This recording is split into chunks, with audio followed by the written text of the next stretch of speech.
আসসালামু আলাইকুম গাইস, এই মুহূর্তে আছে আমি আমাদের সিলাচর বাজারে। আজ আমাদের বৃহস্পতিবারের হাট। অনেক সিজনীয় কাঁচা তরকারি বসছে আমাদের এই বাজারে।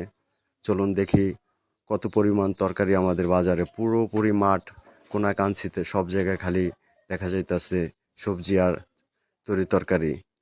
এত পরিমাণ তরি তরকারি এর আগে কখনো আমি দেখি নাই। আপনারা কি বলেন? একটু ভিডিওটা পুরোপুরি দেখে কমেন্টে অবশ্যই জানাবেন।